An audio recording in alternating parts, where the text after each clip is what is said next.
Diálogo Cósmico, Namastê, pessoal. Pessoal da TV São Tomé das Letras, o Joel, a Karen, pessoal também do Rio de Janeiro, da Rede Coberf, o Vital, pessoal que me ouve na YouTube.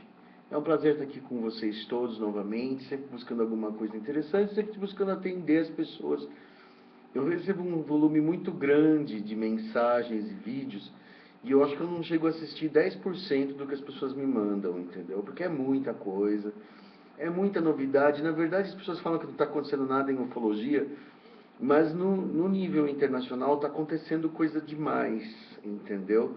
Coisa verdadeira, coisa que eu acho fraudulenta, mas às vezes é difícil saber, e coisas, obviamente, bobagem. Então, por exemplo, é muito difícil a gente absorver, julgar e comentar tudo que surge, né? Até porque, assim, como eu trabalho sozinho, né, e disponho de pouco tempo para saber tudo, fica difícil julgar, né, investigar ou achar, deixar de achar, né?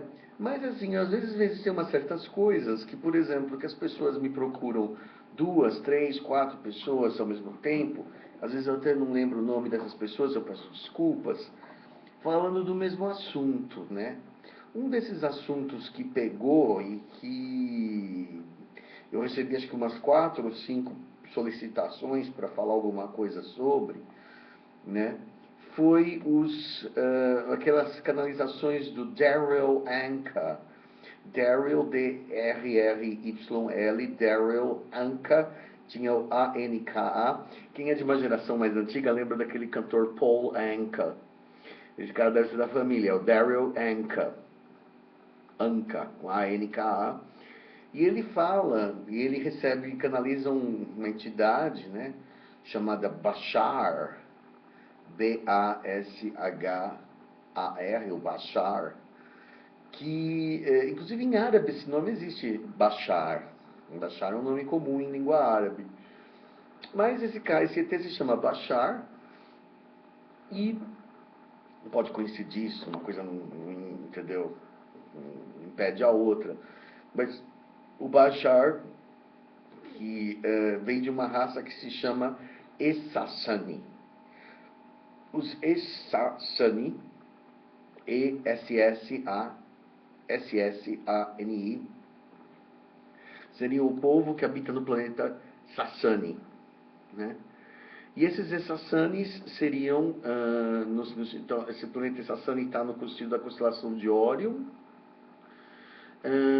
mas estaria numa dimensão paralela não visível aos nossos olhos, não detectável, assim disseram os Essassanis, né? O Bashar, que não seria detectável aos nossos telescópios, nem aos nossos instrumentos de maneira alguma, porque existiriam planetas que existem em outras dimensões, e que esses Essassani seriam o resultado da mistura do humano com o Grey. A famosa experimento de hibridização do humano com o Grey resultou nos Essassani.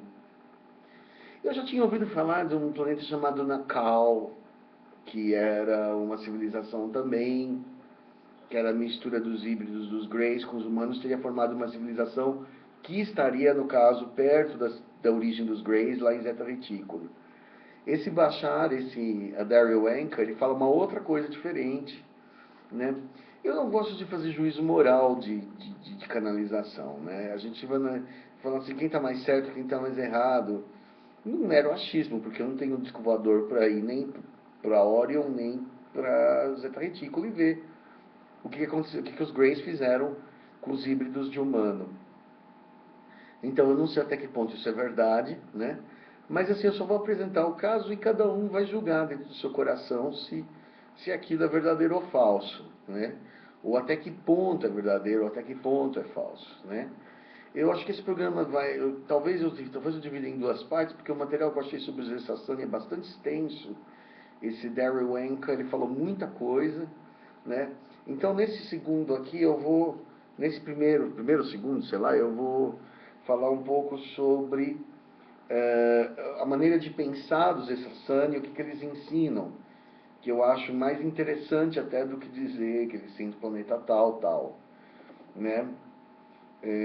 O paradigma Essassani, eu vou traduzir diretamente do inglês e ler para vocês, né? dos textos da Biblioteca Pleiades. Quem quiser achar, é só procurar na biblioteca, na Biblioteca Pleiades. É o site de onde vem isso. Biblioteca Pleiades, eu não estou lembrando aqui não estou achando o link, mas depois eu posso procurar e colocar na referência do vídeo, né? Ele fala assim: o paradigma Sassani de perceber a realidade foi introduzido pela população planetária da Terra por Daryl Anka. Daryl é D-A-R-Y-A, e o Anka é A-N-K-A, que canalizava um grupo de consciências representadas por uma entidade conhecida como Bashar. São 5 pessoas no planeta que têm a capacidade de ressoar com os Sassani. Eu diria que existiriam mais 4, segundo Daryl Anka, que podem ganhar informação. Bashar veio através de Daryl Anka, que vivia na costa leste dos Estados Unidos, ou seja, do lado de Nova York, né? De acordo com a informação e as representações dos Sassani. Os Sassanis mantêm que eles vivem numa frequência futura diferente, que eles vivem no futuro, né? Coincidindo com uma realidade paralela 700 anos no futuro da Terra, e que são fisiologicamente híbridos da combinação genética do Grey de Orion com o humano, chamados os Dao. D-O-W. Aí eu me lembro daquela história daquele médico, né? Que recolheu um ser, foi em Sumaré, se eu não me engano, e ele disse que o ser falava que ele vinha do futuro e parecia um Grey, um híbrido de Grey. De repente era se isso aqui estiver batendo, às vezes essas coisas cruzam, né? Esse médico do futuro poderia ser, esse médico que atendeu um homem, um ser que se dizia um homem do futuro e que na verdade era um Grey híbrido, poderia perfeitamente ser um desses Sassanis, faria todo sentido, e aí então o ser Grey híbrido não estaria mentindo, ele realmente vem do futuro, né? Mas ele não seria um humano do futuro, ele seria um híbrido de Grey com um humano que vive numa época futura, numa outra dimensão. Mas não é que o homem vai virar um Grey, entendeu? É isso que é uma interpretação de muitas pessoas. Que o cara falou que o ser que parecia um Grey disse assim: eu sou um humano do futuro. E ele, nesse sentido ele estaria mentindo, ele era um Grey mesmo. Entendeu? Só que vivendo em 700 anos o ser humano não vai virar um Grey. É muito pouco tempo para existir essa mudança. A não ser que você introduza a hibridização. Que você transformasse, misturasse o humano com o Grey para gerar uma nova raça e substituir a humana atual. Porque a humana atual, em 700 anos, você não passa para aquela forma, naturalmente, né? O ser humano tem, sei lá, o Homo sapiens tem pelo menos aí uns 10, 12 mil anos nessa aparência exata, né? Existem mutações, né? Por exemplo, existem pequenas mutações. Por exemplo, eu nasci com um dente do siso só, e sei de pessoas que nasceram sem dente do siso, e sei de gente que está até nascendo com menos dente, quer dizer, os molares, os pré-molares estão desaparecendo. Algumas coisas estão desaparecendo em várias pessoas, né? O cérebro está modificando, tal, mas essa modificação que a natureza faz, ela leva um certo tempo.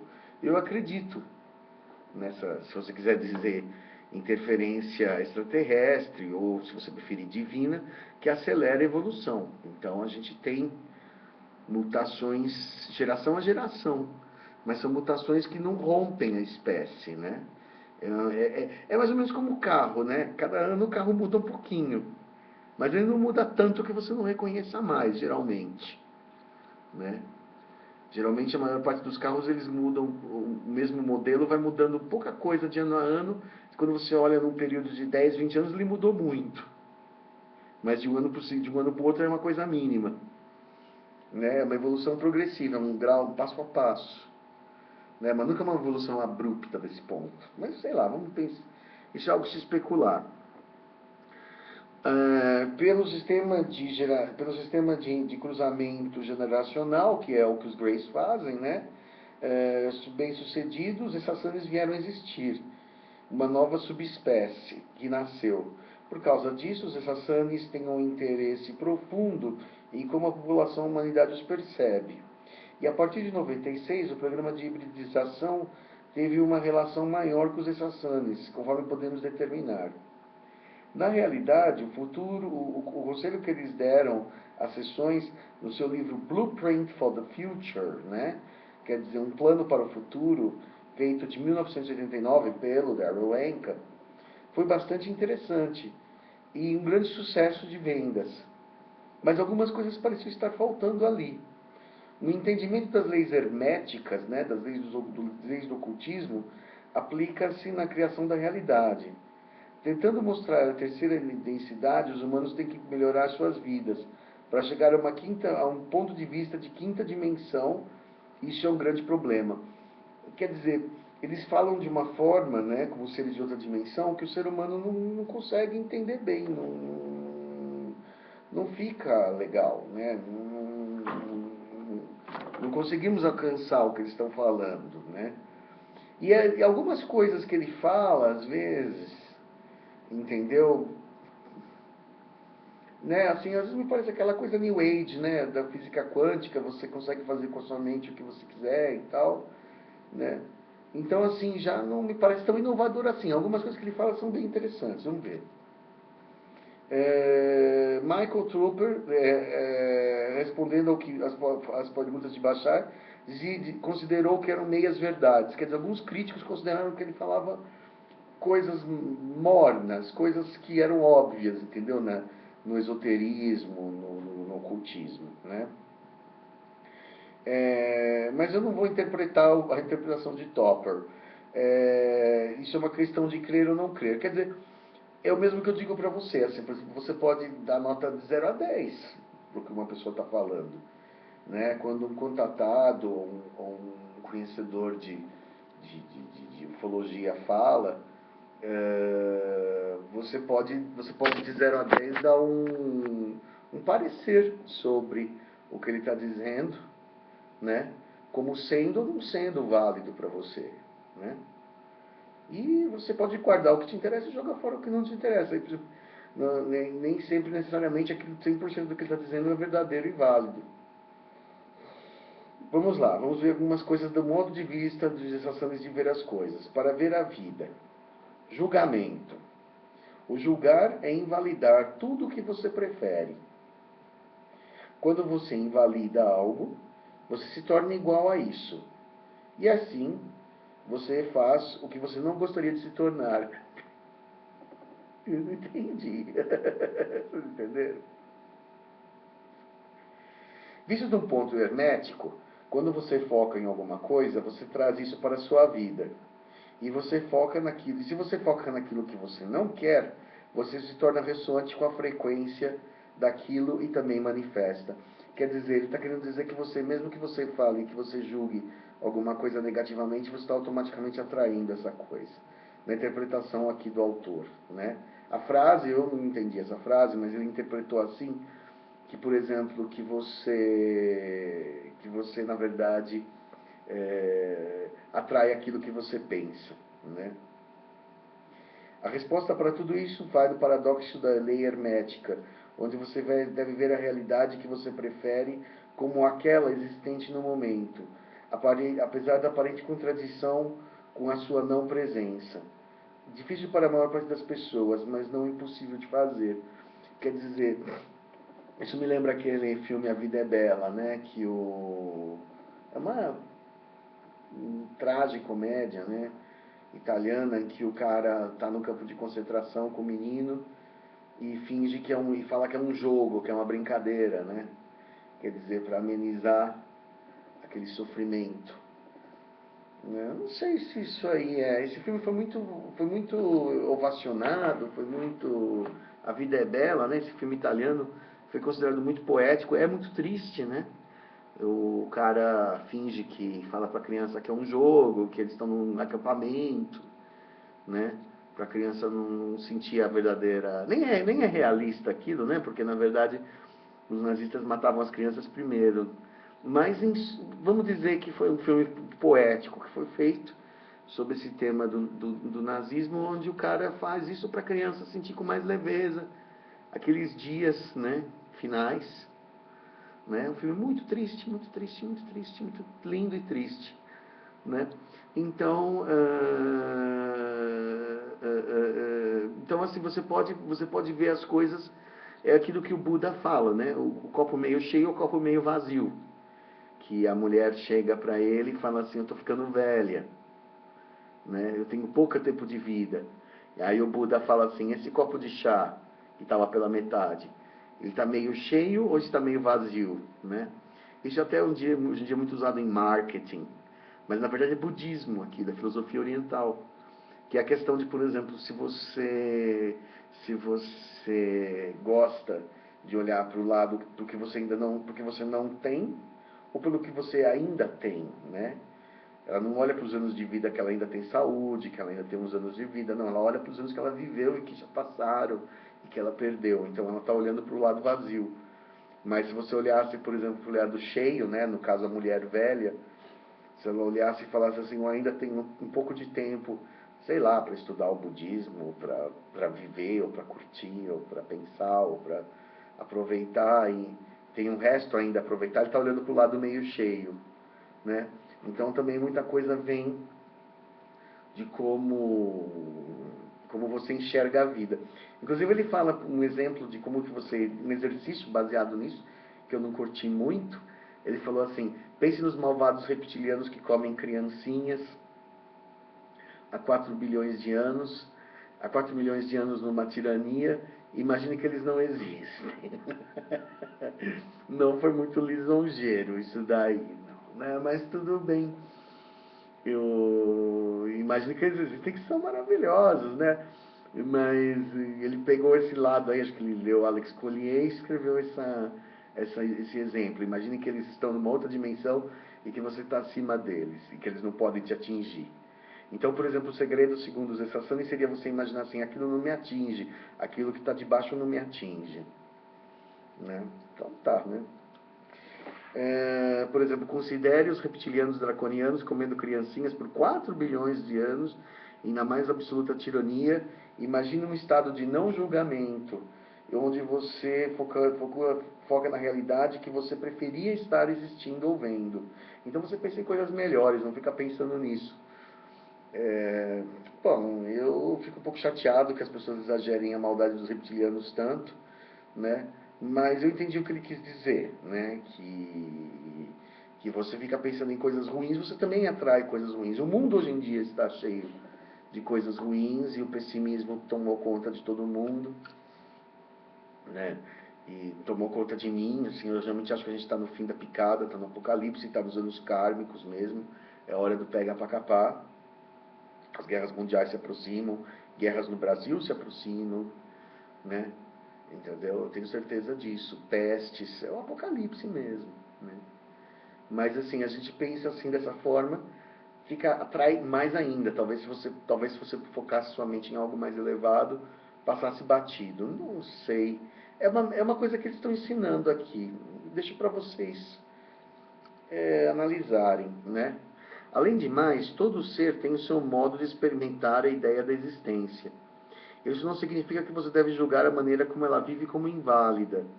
Se você está julgando o que ele faz como menos que você é o que está errado. Você é o que mantém os efeitos na realidade, você é que foca nas coisas. Então, por exemplo, isso é interessante, né? Por exemplo, isso que o Buda fala também, fazendo um paralelo entre essas assanas de budismo, o olhar que não julga, né? As coisas não são boas, as coisas não são más. Cada um vive da melhor maneira que entende certa. Então, por exemplo, outros países que fazem coisas que parecem terríveis, mas que para eles são normais, ou que são comuns, porque eles estão vivendo da melhor maneira possível dentro do entendimento deles. Assim como o Brasil faz coisas que para os europeus são terríveis. A safadeza, a corrupção brasileira, os escândalos são chocantes demais para um europeu. Ele não consegue nem imaginar. Eu tenho amigos holandeses e tal, eu não consigo nem imaginar que a gente vive dessa maneira, com tantos impostos, tendo que molhar a mão desse e daquele para conseguir as coisas, burlando, né? Mas que vida é essa que vocês vivem, né? Não é violenta, mas é corrupta ao extremo, né? Entendeu? Mas para nós parece normal, a gente vive dentro dessa bolha, dessa energia. Então parece para nós que é uma coisa normal, mas Para uma pessoa de outro país, para um japonês, por exemplo, não é normal o que acontece aqui. Né? É totalmente anormal, é uma loucura. Né? Bom, ficou meio extenso esse negócio do Sassani, eu vou dividir num outro programa. A gente vai fazer o Sassani 1 e o Sassani 2, tá?